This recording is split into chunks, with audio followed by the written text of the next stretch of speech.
It was Thursday afternoon, the kind of quiet day when life feels too ordinary to ever end.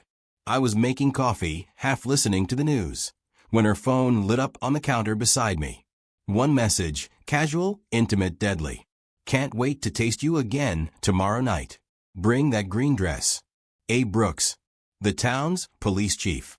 By the time the screen went dark, so did something inside me. It started with the sound of a phone buzzing against the countertop. A soft, harmless vibration that should have meant nothing. But I remember the way it kept going. 2 short pulses, a pause, then one more. Persistent. Like it needed to be read. I was pouring coffee, the bitter smell rising in curls through the small kitchen of our redstone home. Sunlight slanted across the floor, slicing through the morning quiet. Ava was upstairs, still in the shower, humming the same song she always did when she thought no one was listening. Her phone lit up again. The screen faced upward, a pale glow against the granite counter. I shouldn't have looked. God knows I tell myself that every day since. But something about the way it buzzed, urgent, intimate, made me turn. Can't wait to taste you again tomorrow night. Bring that green dress. The sender, A. Brooks. It took my brain a full 5 seconds to process that name. Andrew Brooks, the town's police chief. At first, I thought it was a joke. Maybe a text meant for someone else. Maybe some inside joke from work. But then I scrolled. There were hundreds of messages. Weeks of them. Late-night exchanges dripping with lust, secrecy, and things I never thought my wife could say to another man. The words blurred into one another. Fragments of bodies and promises, hotel names, half-hidden photos. Then I reached the one that ended me. Don't worry, he won't do anything. Evan's too soft. It felt like something inside me cracked, but quietly. No sound, no explosion, just the sudden, hollow realization that I'd been living beside a stranger. I didn't move for a long time, just stared at the screen, thumb scrolling mechanically, as if the next message might undo the last. The coffee cooled untouched. The sound of running water upstairs faded, replaced by the distant creak of the bathroom door. I turned off the phone and placed it back exactly as I'd found it. Screen down, perfectly aligned with her charger. Then I waited. When Ava came down, her hair was damp, smelling faintly of lavender shampoo. She smiled at me the same way she always did, like everything in the world was fine. Morning, she said softly. I poured her a cup. My hands didn't shake. Morning. She didn't notice anything. Not the stiffness in my tone, not the emptiness behind my eyes. She just sipped her coffee, scrolled through her phone, her other phone, the safe one, the one without him. When she leaned in to kiss my cheek, I felt her lips and nothing else. It was muscle memory at this point. Habit, pretending to be love. Got a long day at the office, she said, sliding on her coat. Take your time, I replied. She left, heels clicking down the front path, the same rhythm as every other morning. The door shut. Silence swallowed the house whole. I sat down at the table and stared at the space she'd left behind. The chair, the untouched coffee, the faint outline of her lipstick on the rim of the cup. My pulse finally caught up to what I'd seen. I didn't yell, didn't throw anything, didn't even cry. I just stopped existing for a while. People always talk about heartbreak like it's fire. Loud, violent, impossible to ignore. But this wasn't fire. It was vacuum. A slow, cold erasure that left nothing standing. I thought of every night I'd stayed up waiting for her to come home late. Every time she said she was working on a project or helping with a town fundraiser. I remember her turning her phone screen away when messages popped up, saying it was nothing important. It had all been right there, hiding in plain sight. At noon, I went into the garage, sat in my car, and stared at the steering wheel. My reflection in the rearview mirror looked foreign, eyes too tired, jaw too tight. I laughed, a low, bitter sound that felt like it belonged to someone else. Soft. That's what she'd said. Evan's too soft. I repeated out loud. The words felt like acid on my tongue. The man she was talking about, the chief, was respected, feared even. Everyone in Redstone knew him as the guy who kept order. And I, apparently, Was the man too weak to matter? Something inside me began to harden then. A quiet resolve. That night I didn't sleep. I lay beside her as she drifted off, her breathing slow, peaceful. I stared at the ceiling, thinking about the man she was dreaming of. The man she couldn't wait to see tomorrow night. The clock glowed 2:37 a.m. The darkness pressed against the walls. Her phone lay charging again on her nightstand, and for a moment I thought about taking it, confronting her, screaming until she broke the way I had. But I didn't. Instead, I whispered to the ceiling, "You're right, Ava. I won't do anything. Not tonight." Because I knew something she didn't. When a man stops feeling pain, he starts planning. And by the time dawn crept through the blinds, I'd already decided. This story wasn't going to end with me broken. It was going to end with them. That night, the house felt wrong. Not just quiet, empty in a way I hadn't felt before. Every sound seemed exaggerated. The tick of the wall clock, the hum of the refrigerator, the faint whisper of wind outside. It was like the house knew too, like it was holding its breath with me. Ava was sitting on the couch, legs curled beneath her, scrolling through her phone. The same phone that had torn my world apart that morning. She laughed softly, a sound that used to warm me. Now it just twisted in my gut. "Something funny?" I asked from the kitchen doorway. She looked up, startled, then smiled. "Just a meme from Kelly. You know her sense of humor." I nodded, pretending to believe her. But I saw the way her thumb hovered over the screen a second too long, like she was guarding something. I leaned against the counter, watching her. Every gesture, every blink, every casual movement felt scripted. My mind replayed that text over and over. "Can't wait to taste you again tomorrow night." I could almost see it, her in that green dress, his hands where mine should have been. I'd never felt rage like that before. Not loud or wild, just sharp, clean, controlled. Like a wire pulled tight. We had dinner together, just like always. She talked about work, about how the town council was arguing again, about the new library renovations. Her voice was steady, even cheerful. If guilt lived inside her, she'd buried it deep. I kept my responses simple, nods, a few words here and there. She didn't notice. Or maybe she didn't care to. Later, she poured wine. She always said a single glass helped her sleep. She offered me one too, but the thought of sharing anything with her made my stomach tighten. "I'm fine," I said. When she kissed my cheek goodnight, I didn't move. She hesitated for a heartbeat, maybe sensing the distance, but said nothing. Then she went upstairs, humming that same tune she always did, the one that once meant comfort, now nothing but noise. When the lights went out, I sat alone in the dark. The walls seemed to echo every lie she'd ever told. I thought back to when we first met.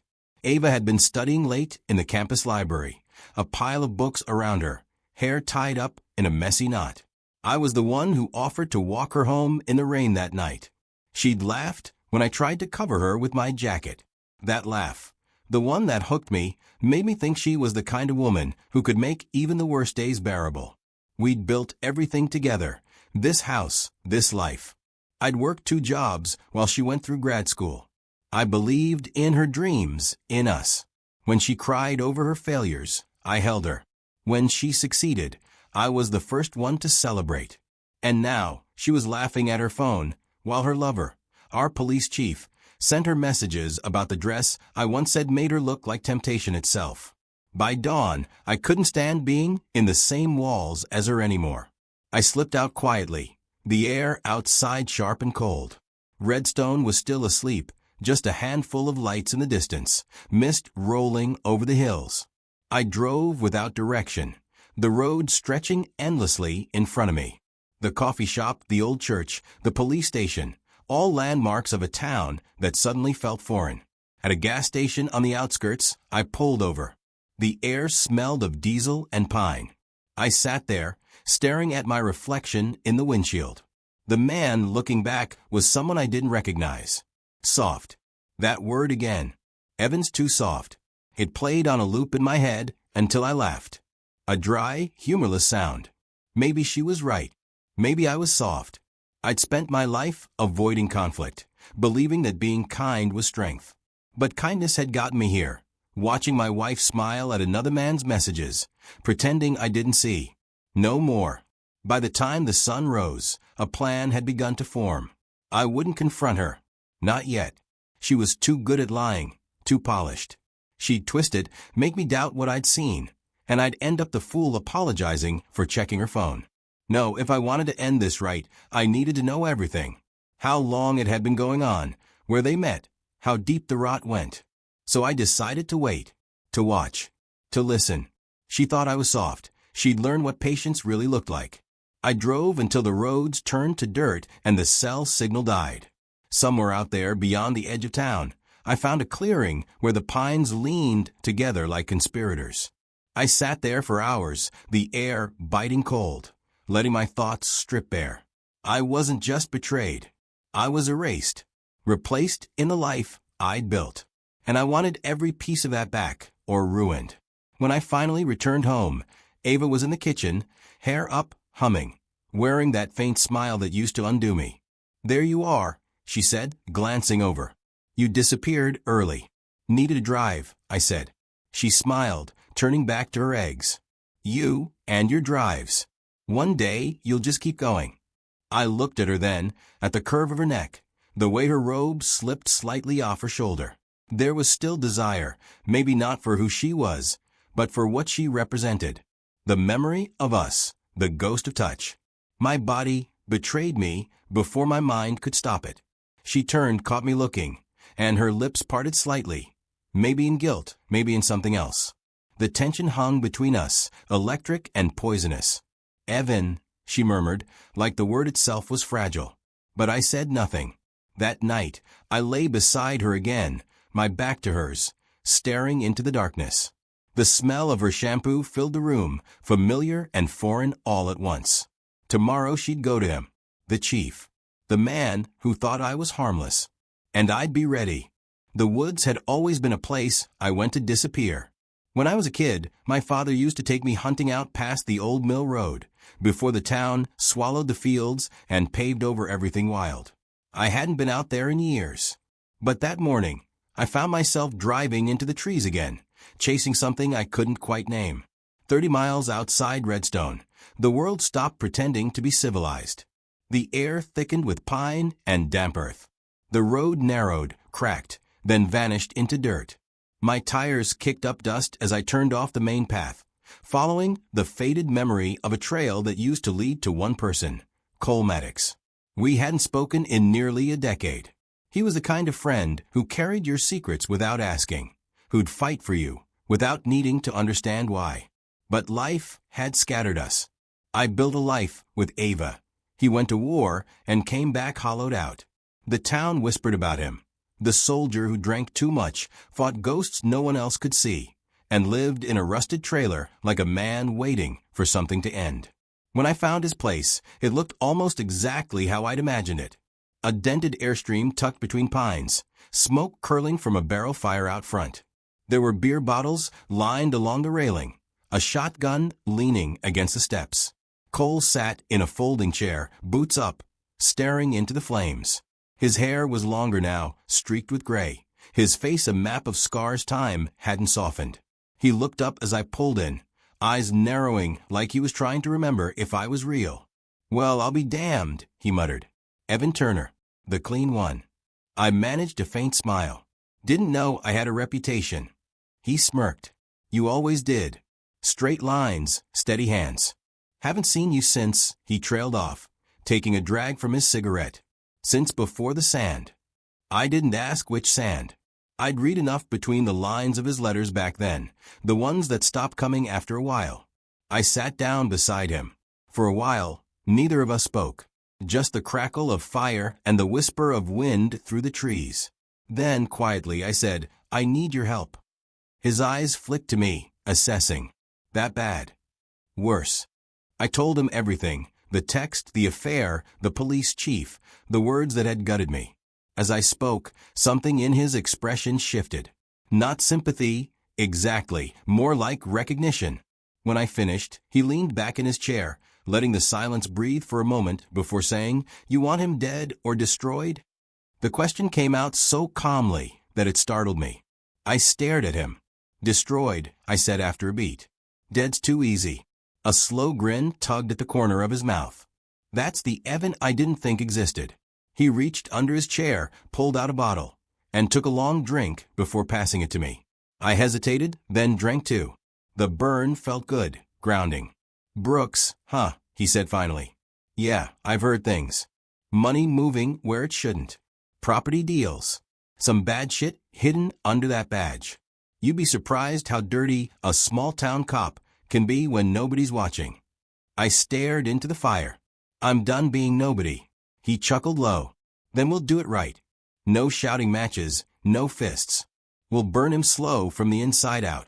We sat there for hours, planning in fragments, trading stories about who Brooks dealt with, how he controlled the town council, who owed him favors. Cole had connections, people who owed him, people who'd talk if he asked. The man may have disappeared into the woods, but he hadn't gone blind to what went on beyond them. As dusk fell, he stood and stretched, grabbing his jacket.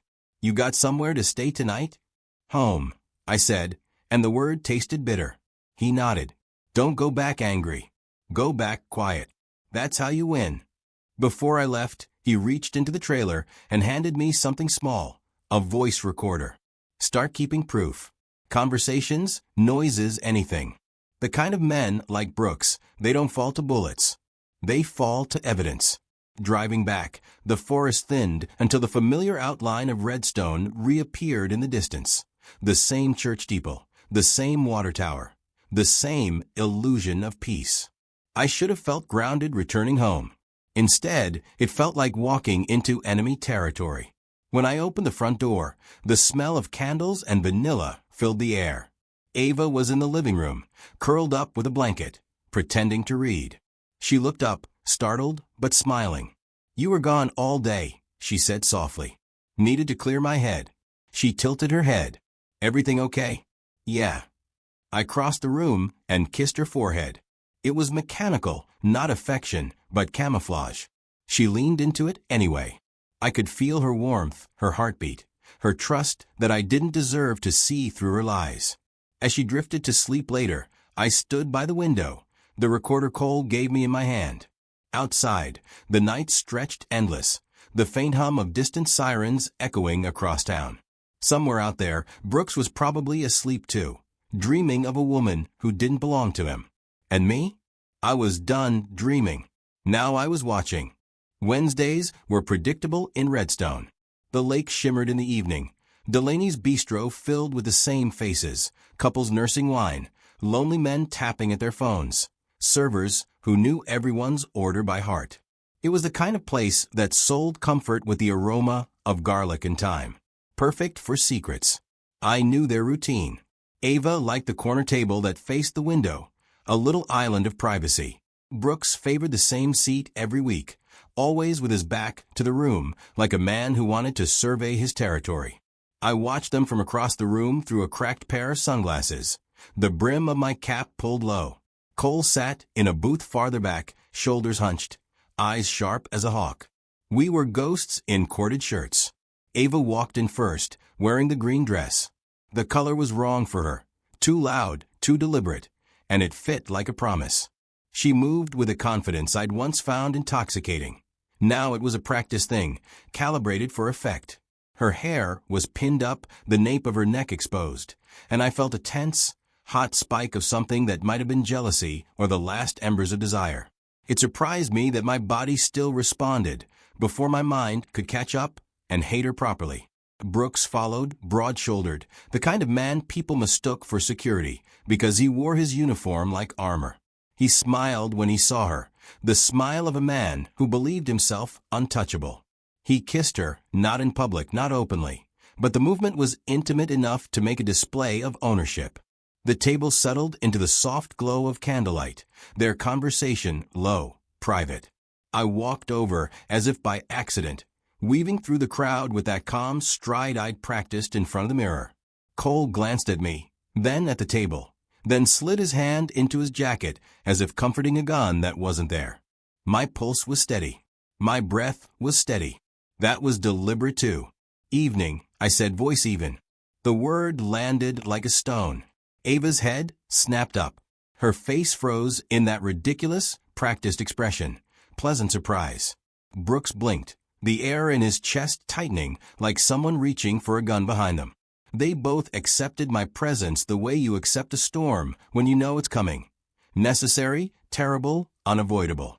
Ava managed, regaining composure. What are you doing here? I smiled in a manner I hoped didn't look like a smile. Thought I'd grab dinner. Hope I'm not interrupting. Brooks' jaw clicked. The conversation stuttered, then stopped. The waiter hovered with a breadbasket like an unsent witness. I slid into the seat opposite them as if invited. The legs of my chair scraped softly, loud enough to matter. You could have called, Brooks said, thinly polite. He was trying the part of the conciliatory man, the one who kept his temper in check. It made him look smaller. I put a small envelope on the table. It lay there like an accusation. Ava's eyes flicked to it, then to me, then back again. Her fingers twitched under the napkin. Photos, I said softly.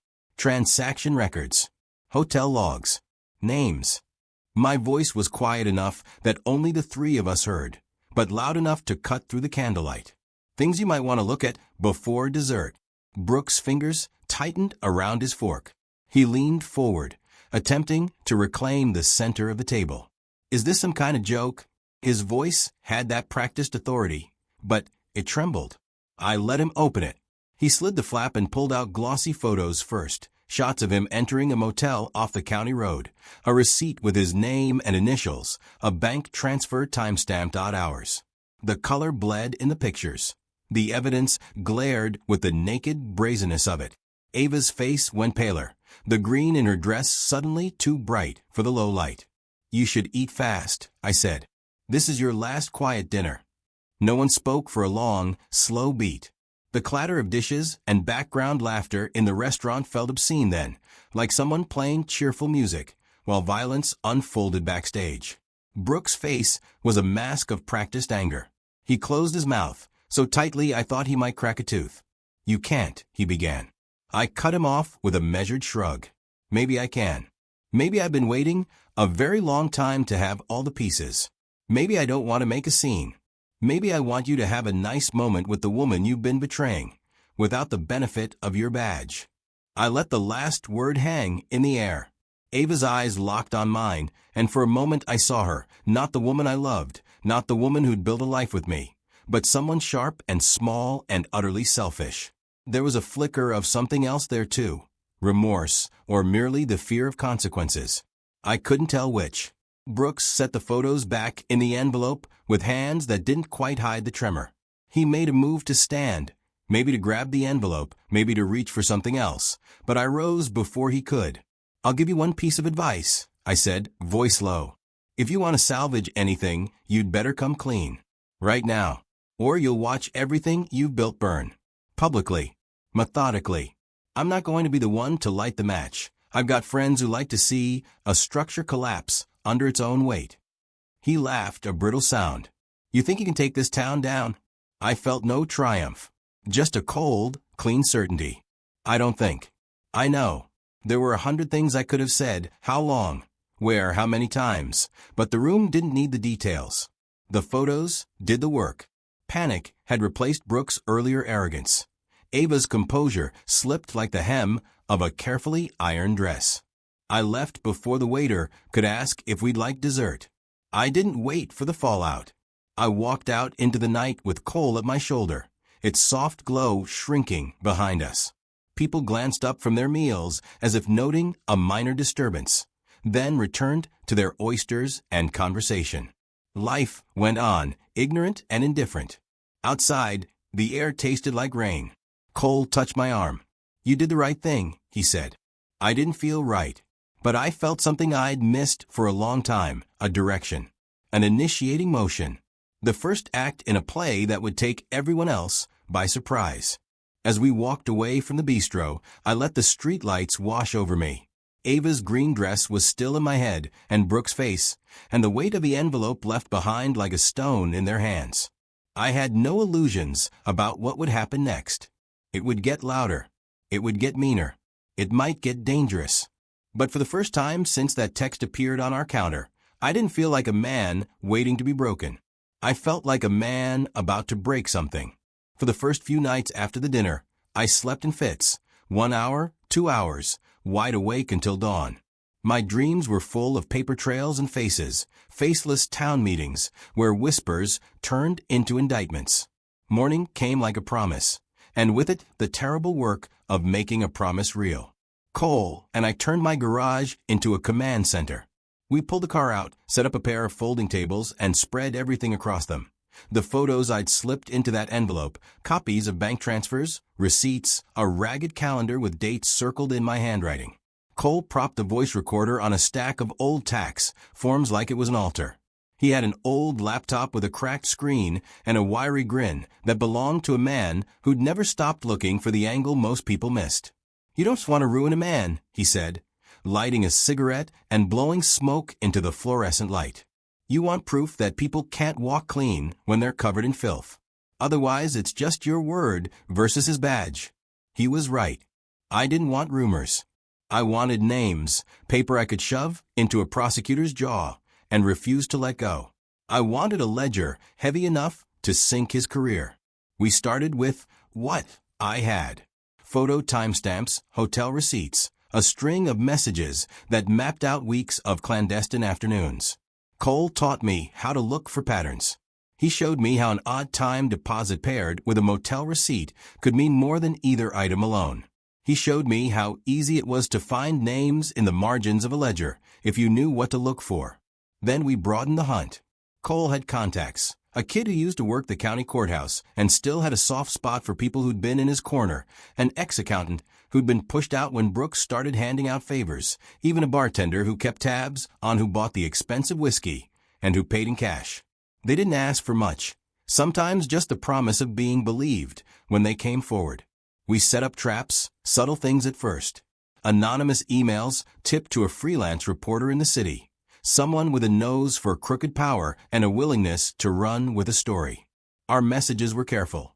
A few stray documents here, an encouragement there, enough to pique curiosity, but not so much that we handed over the whole file. We used an alias for the journalist, M. Hale, and created a burner email to match. It felt theatrical, but there was humility in theater. Play the role well, and the audience believes you. Cole handled the tech. He dug into databases like a ghost, pulling public records, property transfers, shells behind shell companies. He wrote scripts that scoured county records for anything connected to Brooks's name, then for the names that turned up beside his. It was tedious work, matching timestamps, finding IP addresses, tracing small payments to P.O. boxes. But each small thing stacked until it became undeniable. I taped the recorder under tables at Delaney's, caught conversations in parked cars, saved voicemails that smelled like late-night confidence. I learned to lie in the open, to drink with men who thought talking was their natural defense. I smiled at the right time, nodded like a man who knew nothing, and let the town speak for itself. There were nights when the moral geometry of it all bent under me. Sometimes I would sit in my car for an hour after a meeting and think about the line I was crossing.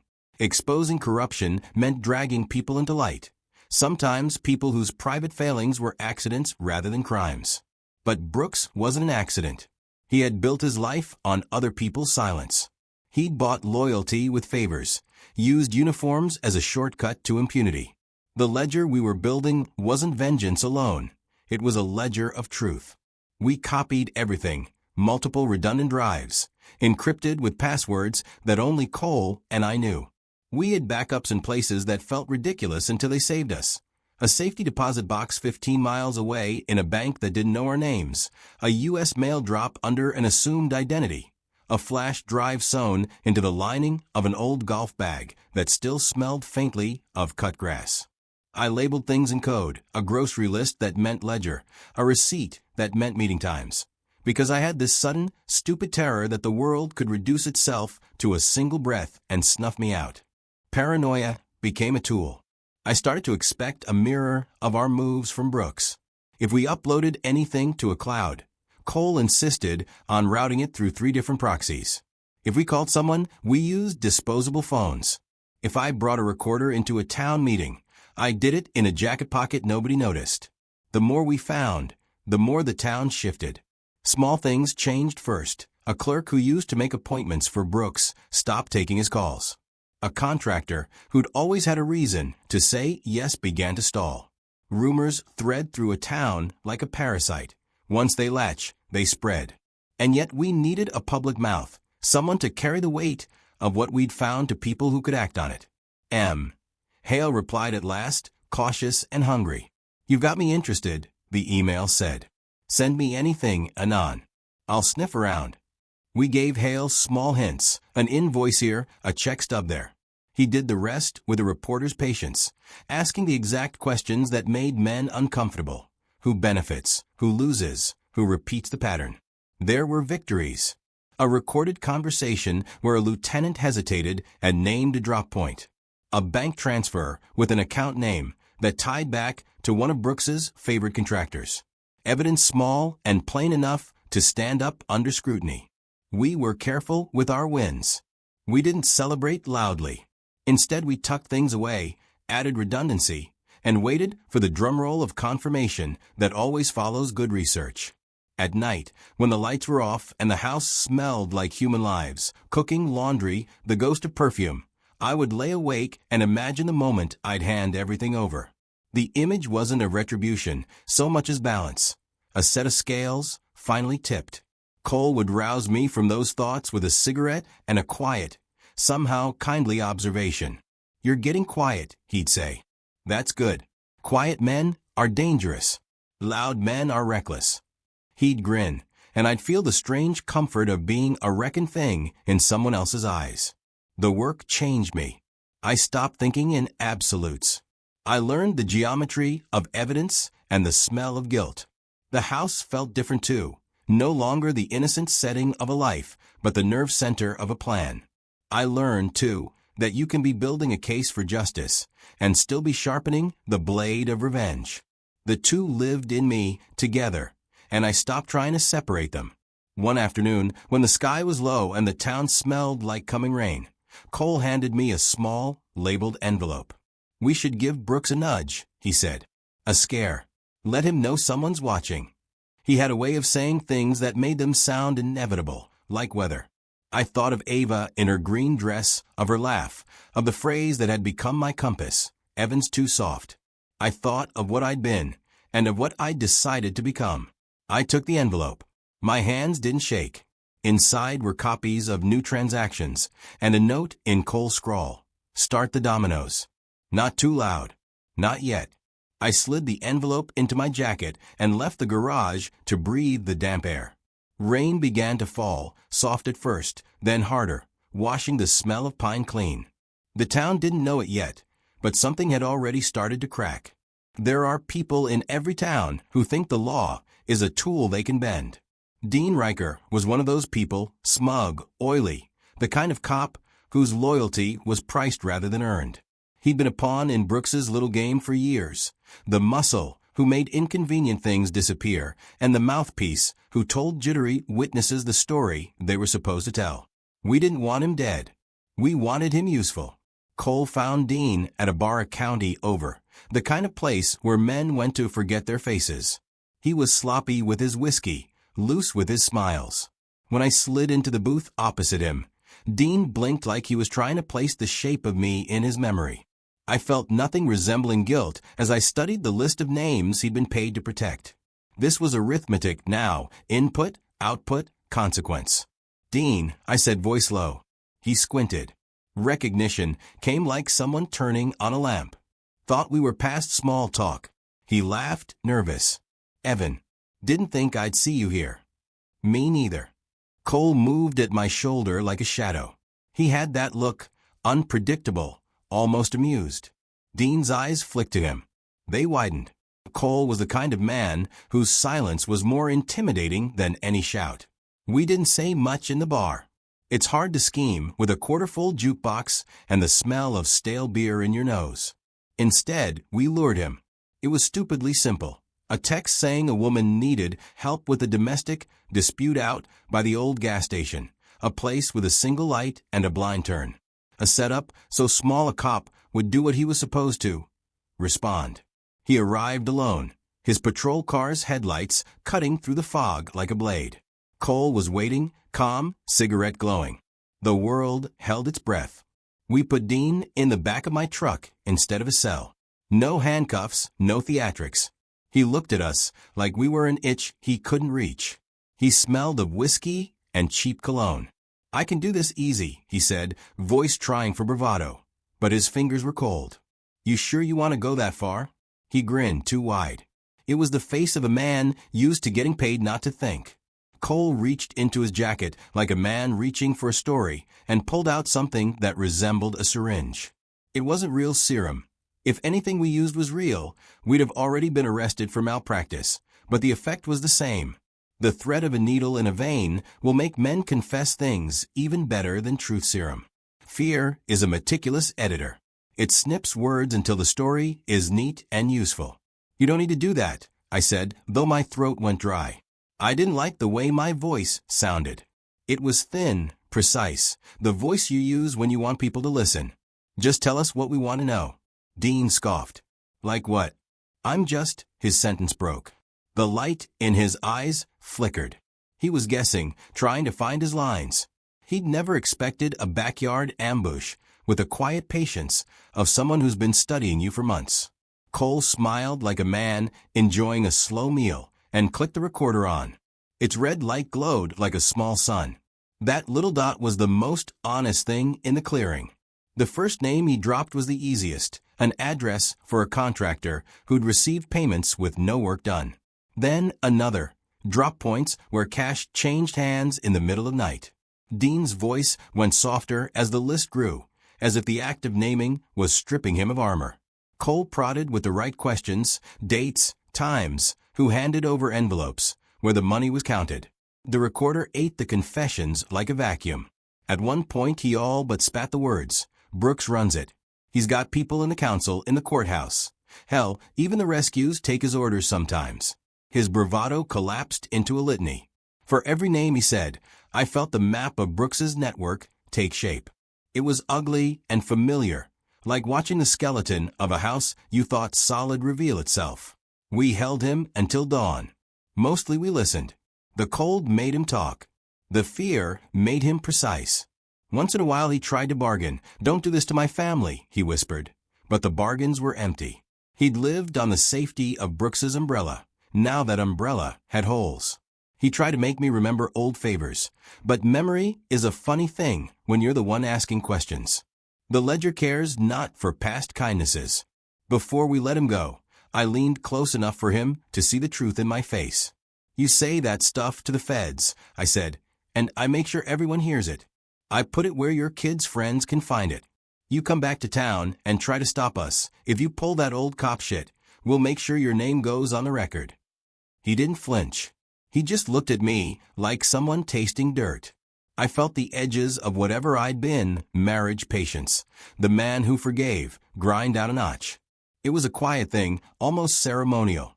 We unrolled a map, circled places Dean had mentioned, and marked the ledger with note after note. Dean left in his car before the sun broke the trees into gold. He drove off pale and fast, and I guessed he'd stop at his house to throw up or call his wife or try to scrub the night away. We watched his taillights disappear like the end of a bad dream. By the time I walked back to the truck, my hands stung with cold and adrenaline. Cole slapped my shoulder, the movement rough and friendly. "Good night's work," he said. His voice lied in the usual way, too careless, too pleased. The next morning, the town began to whisper. It was subtle at first, an extra glance in the diner, a wary silence at the hardware store, a couple of men who used to meet for beers skipping a week. Information is a contagion, and gossip was the carrier. Someone overheard an offhand remark from a nervous cop's wife. Another noticed a ledger out of place. We hadn't planted anything in public, but fear has elbows. It moves rooms to rooms and house to house faster than any push. That afternoon, a clerk at the courthouse made a mistake that sent me a frantic text. A notarized receipt with the wrong contractor name. It was tiny, ridiculous, but it was a crack. We fed that crack to M. Hale and watched the journalist's curiosity swell. Tiny mistakes become angles. Angles become stories. Stories become indictments. I drove by the station that evening and slowed to watch. Brooks stood at the front, hands jammed into his pockets, shoulders a little narrower than I remembered. He barked orders into a phone and looked like a man who was compensating by being louder than before. The badge still sat on his chest, but the aura around it had started to fray. I thought of Ava in that green dress and felt no triumph. Something colder took its place. The careful, lethal knowledge that the machine we'd started could consume anyone in its path.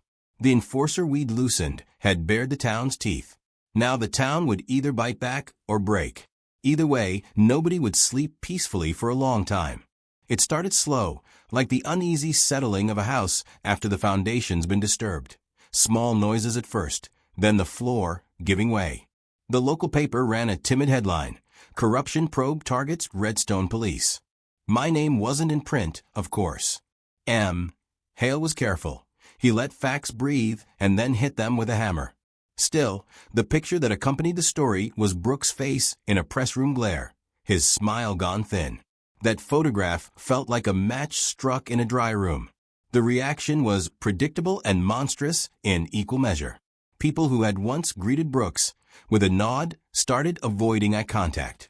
Council meetings filled with tension, so thick you could cut it with a knife. The diner overflowed with whispers. Men who used to take his calls shorter and emptier now paused before answering. Secrets don't vanish quietly. They balk and rattle before they fall out. Brooks tried to fight it with the tool he understood best: posture. He stood taller in public, barked orders through clenched teeth, and called for calm at precinct meetings. His press conference was the kind of performance that usually tricks towns into believing nothing's wrong. Flat lines read like courage. But people noticed the micro shifts: a shaky hand when he took a glass of water, a pause before a familiar joke. Pride is a thin armor when the rust is underneath it. I was present for none of that theater.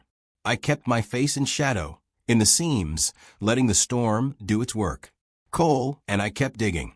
The more we found, the worse it looked.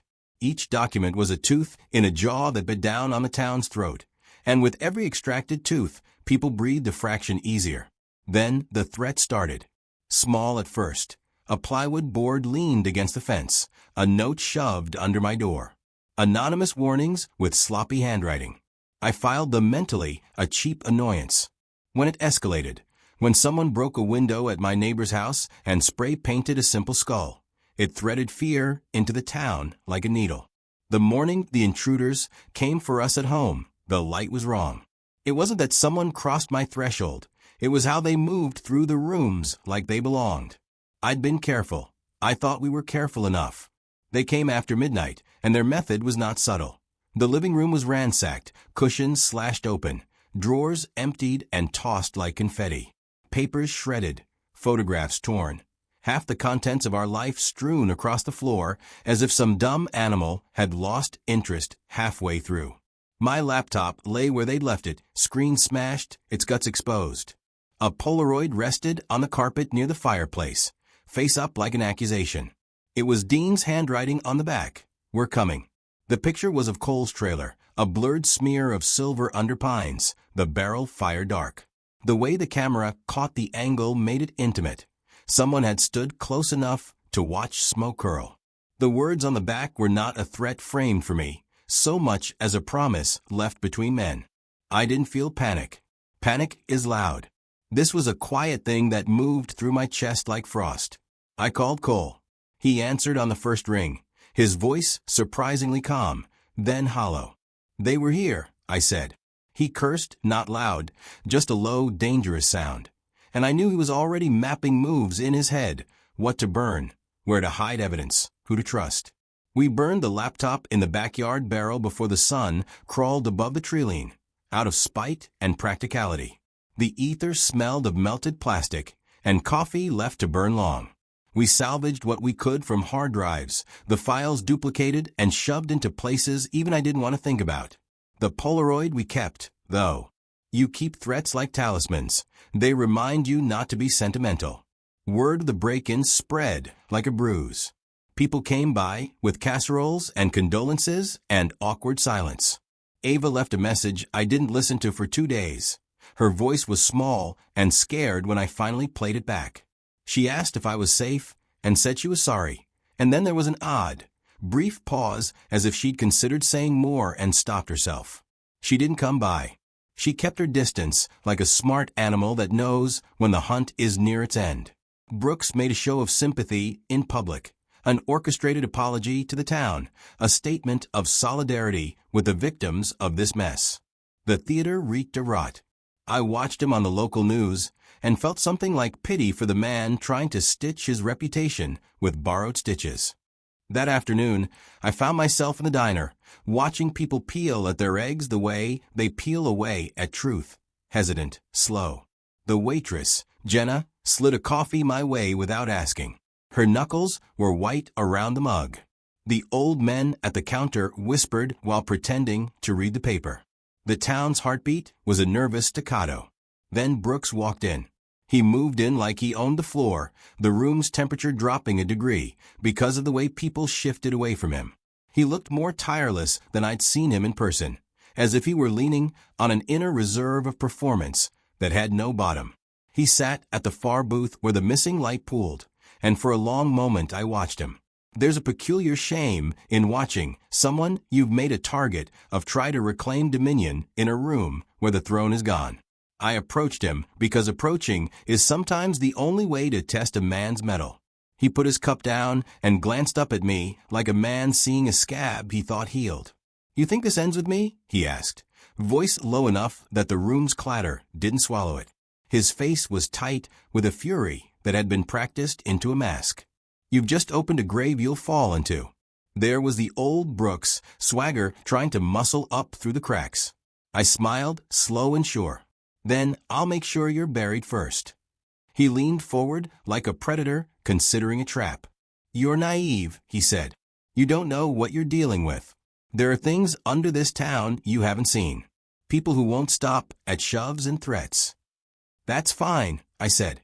"I don't want shoves anymore."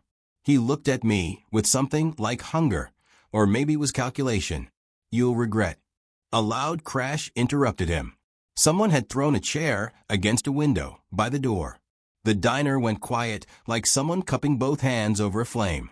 The chair thudded, then the glass spiderwebbed. I didn't flinch. I stood from the booth and walked toward the sound. People followed, whispers in a wet tide. The window showed a smear of movement, one silhouette running into the alley, another disappearing behind a truck. Redstone's nerves had been frayed and now someone was testing them. When I returned to my seat, my hands smelled faintly of broken glass. Cole joined me a moment later, slipping into the booth across from Brooks. He didn't look the least bit worried. There was a patch of dried blood on his sleeve from a scrape he'd ignored. He sat, palms flat on the table, and smiled with a patience that made my skin crawl. "You okay?" Jenna whispered as she refilled our coffee. Her voice was a prayer. I nodded. "We're fine." I meant it in the way that people mean "we" when "I" is too lonely a word. That night I checked the recorder Cole had given me, combed through the files, and found a gap, an hour of static during a conversation that should have been clear. Someone had known where we kept our ears. Someone had tried to listen back. When the town holds its breath long enough, things start to move. Old loyalties creak. People choose sides. And in the small hours, listening to the hum of the refrigerator, I thought about the Polaroid with Dean's message, and about Cole bleeding into the night. I thought about Ava's silence, and about how thin the line between order and chaos really was. We'd started something that couldn't be stopped without someone paying. The question that kept me awake was not who would pay, it was who would be left to count the cost. We'd coaxed a spider out of its web and thought ourselves clever for watching the way it fluttered. That night the spider fought back.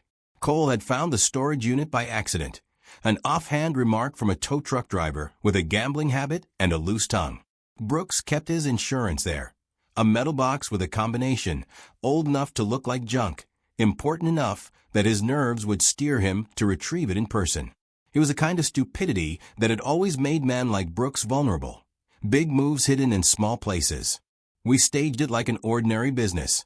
An alarm call at the storage complex, a few muffled footsteps, then the slow, practiced approach of a man doing what he always did.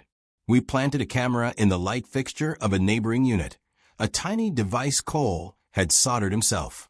It had a nice, smug angle, catching the exact moment a man in a uniform, Brooks' uniform, opened the box and extracted a fat envelope.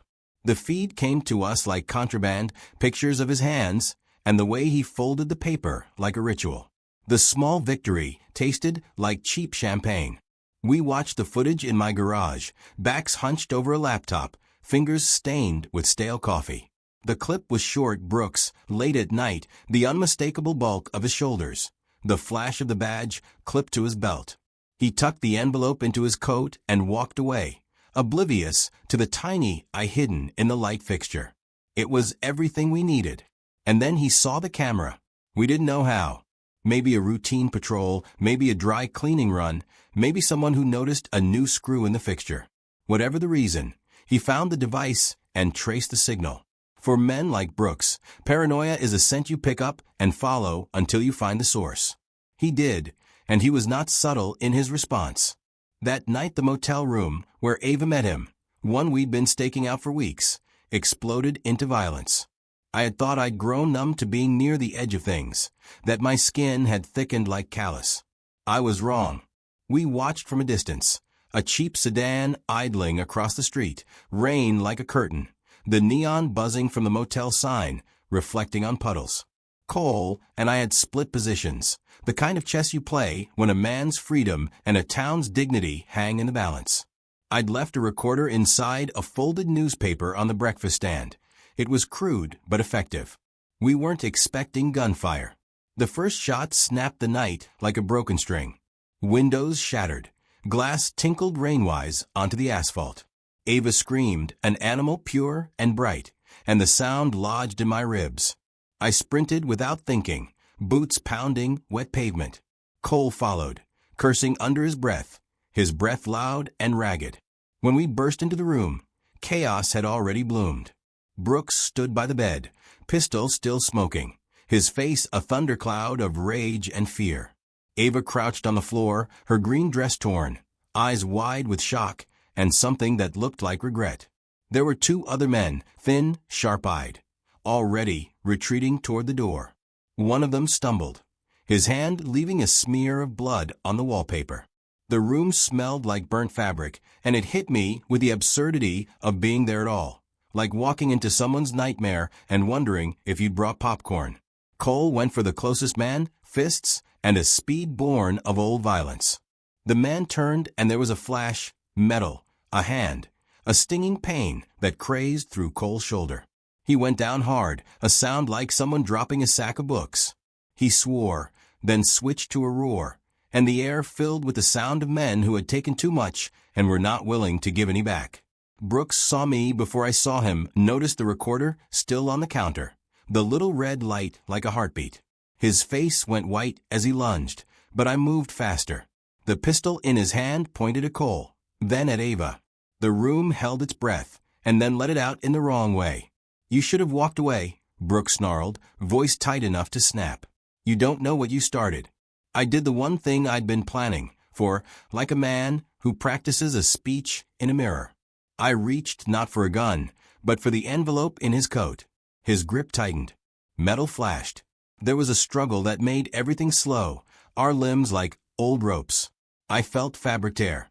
Cole cursed and shoved a chair, creating a fraction of a second that let me wrench the envelope free. I shoved it into my jacket like a prize and bolted for the door. We spilled out into the motel lot, rain cold against our faces. One of the men fired again. Bullets chewed into the gravel. A truck horn wailed down the wet street like an emergency shout. I grabbed Cole, who was bleeding, and we dragged him to the sedan we'd used for surveillance. He was in and out, cussing about the bullet and the damn fool timing, the way a man curses fate when he knows he's got more living to do. In the chaos, someone had taken a Polaroid of Ava on the bed, someone who wanted proof of humiliation. I didn't stop to look. I shouldn't have looked at anything then but the way forward. We peeled away down the county road, tires hissing in a blur of light. Back at the safe house, I shoved the envelope onto the table and opened it with hands that trembled not with fear, but with a kind of fierce measurement. Inside were ledgers, names, dates, amounts, receipts from businesses that shouldn't have been paid, and a small typed note. Insurance. For emergencies. It was all there in a neat stack, enough to drown a man politically and perhaps legally. Enough, I prayed, to keep him behind bars. Cole swore more often than breathed. Blood seeped through his shirt. His shoulder was swollen into a hard, angry plum.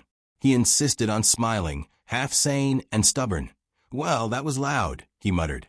Ava slept on the couch, wrapped in a blanket, her face a bruise of exhaustion and something else I couldn't name. She didn't reach for me.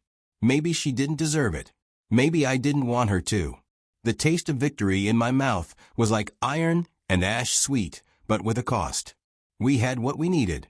The evidence in that envelope was the kind of thing prosecutors salivate over. Paperwork, confessions, ledgers tied to cash drops. But it had come at a real price. Cole needed a doctor. Ava needed choices she'd never considered.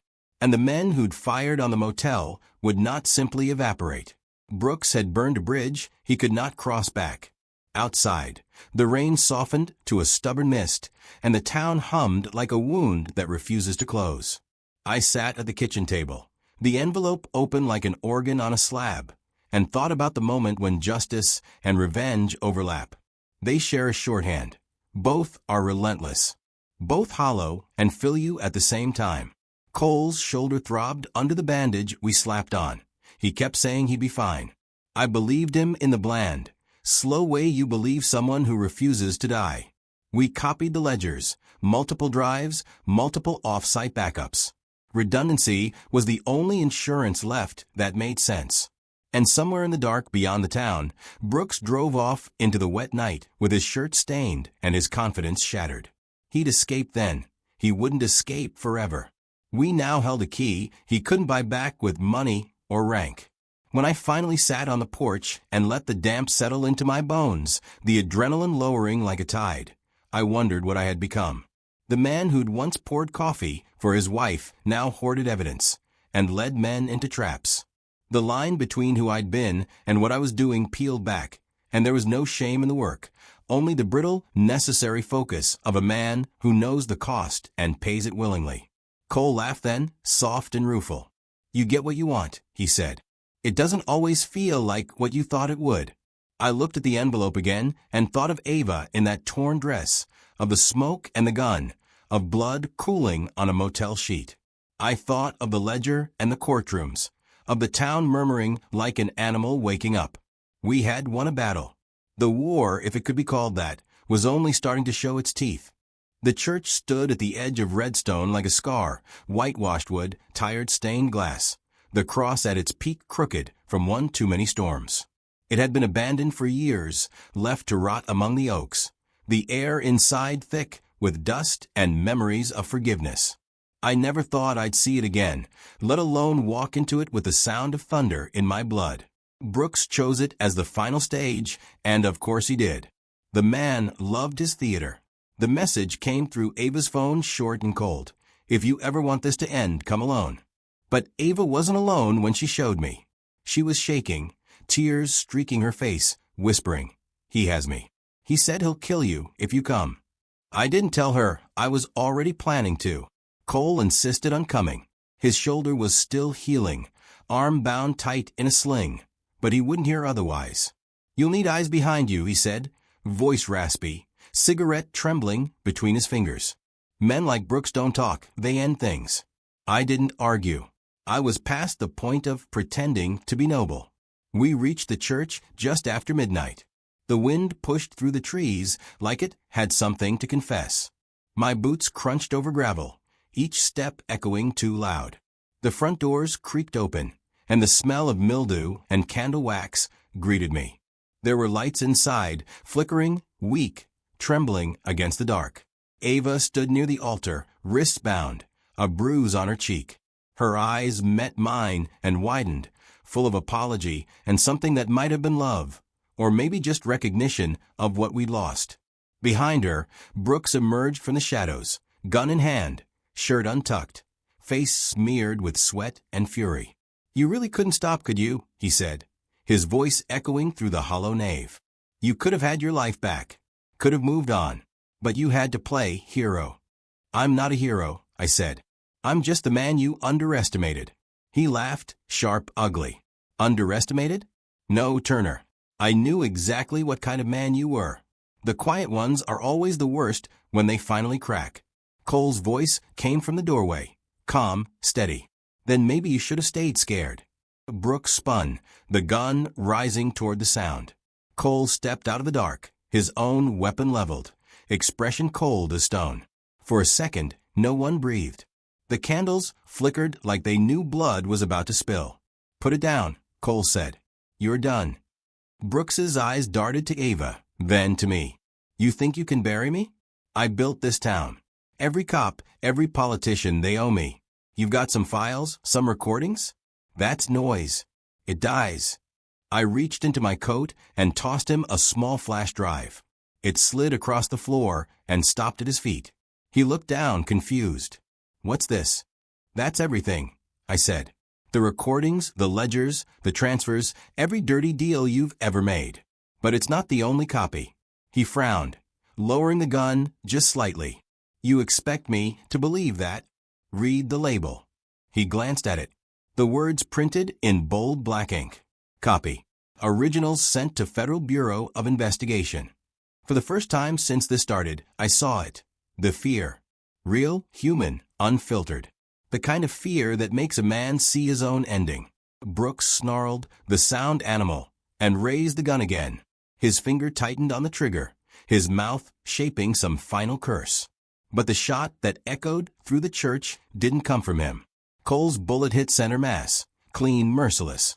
Brooks staggered backward, the gun slipping from his hand, clattering against the wooden floor. He dropped to his knees, eyes wide, mouth open but voiceless. Blood spread beneath him like a dark flower blooming on the altar. For a moment, all I could hear was the ringing in my ears and Ava's sobs. Cole walked forward, gun still raised, breathing hard. "It's over," he said softly, though he sounded like he didn't believe it. I went to Ava, untied her wrists. She flinched when I touched her, maybe from pain, maybe from guilt. "I'm sorry," she whispered. "I didn't know what else to do. He said he'd kill you." "You already did," I said before I could stop myself. The words came out colder than I meant, but true all the same.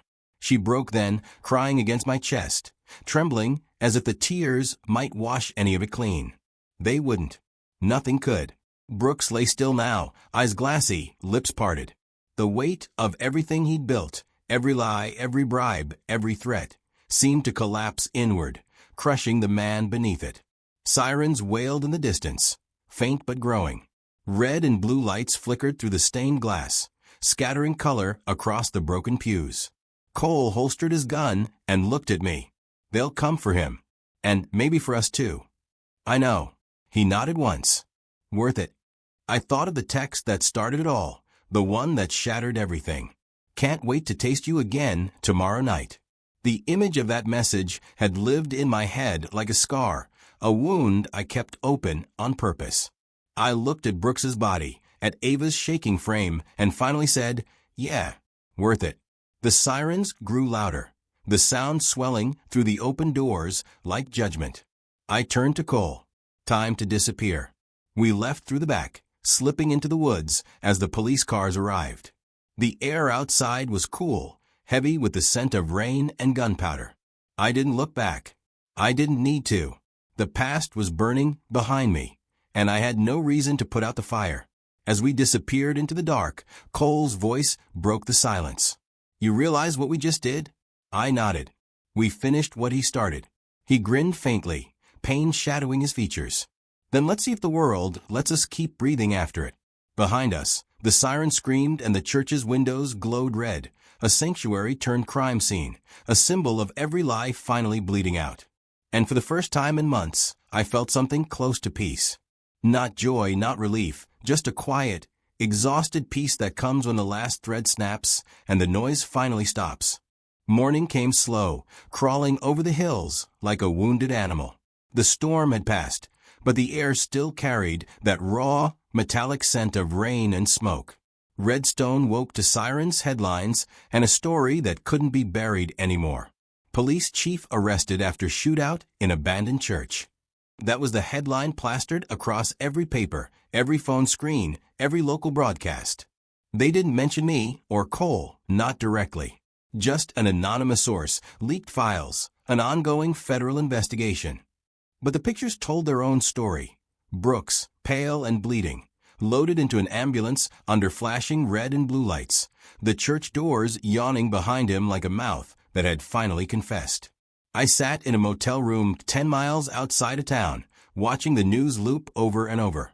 Ava's face appeared once, tear-streaked, wrapped in a blanket, escorted by paramedics. She's cooperating with authorities, the reporter said. Cooperating. That was their word for survival.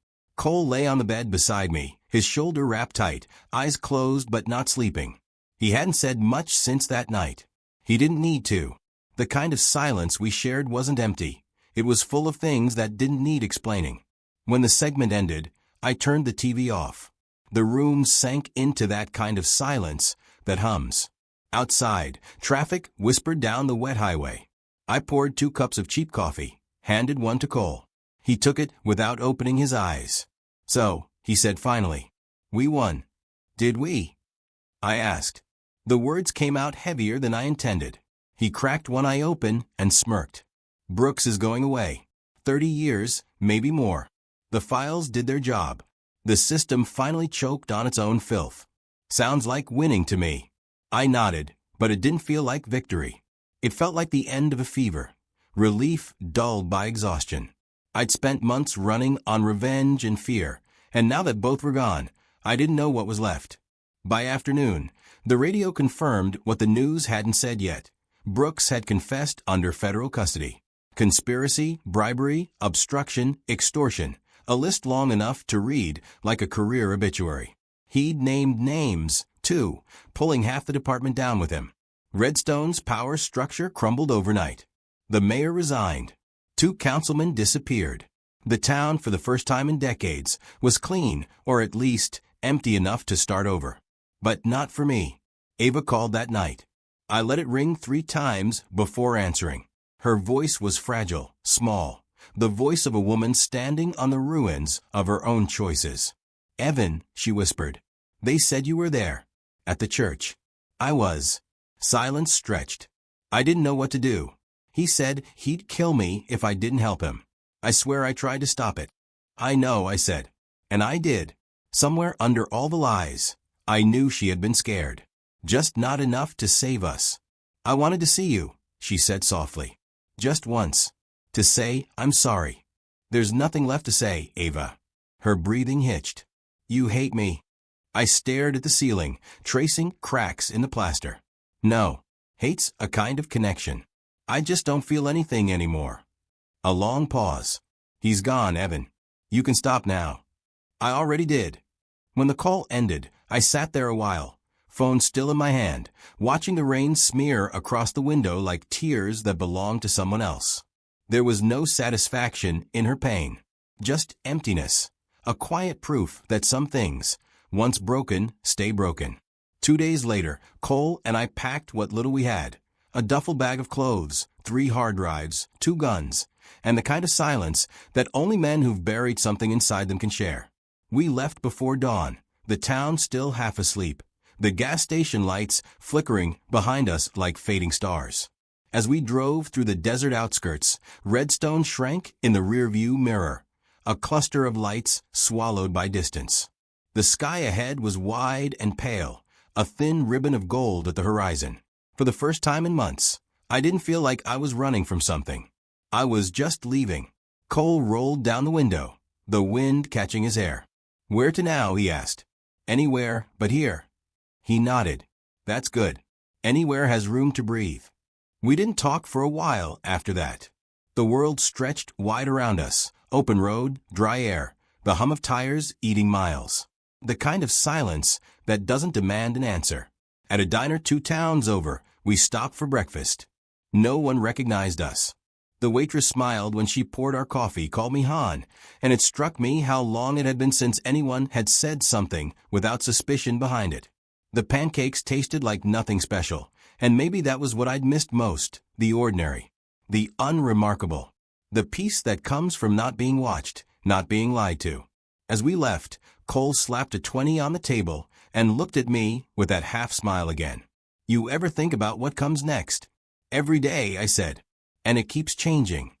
He laughed, then winced as his shoulder pulled. That's how you know you're still alive. Outside, the sun was climbing, the sky endless. We stood there for a while, watching the road unravel toward the horizon. The desert shimmered like a promise. Harsh, vast, honest. I'm not going back, I said. Not ever. Didn't think you would, Cole replied. The past's for people who still need excuses. I looked out one last time in the direction of Redstone, the town that had given me love, betrayal, and finally, clarity. It looked small from here, distant, almost forgiven. We got back in the car. The engine hummed to life, soft and steady. I watched the line of the horizon stretch before us, endless and open. And for the first time in years, I felt something close to freedom. Not the loud kind, not the triumphant kind. The quiet, clean kind that comes when there's nothing left to lose and no one left to lie to. As the miles rolled away behind us, Cole leaned back, eyes closed, whispering, "Hell of a story, Turner." I smiled faintly, hand steady on the wheel. "Yeah," I said. "Let's make sure it's the last one." The road swallowed the rest of our words, the desert wind carrying them somewhere far beyond the wreckage of Redstone, a place where endings finally stayed ended.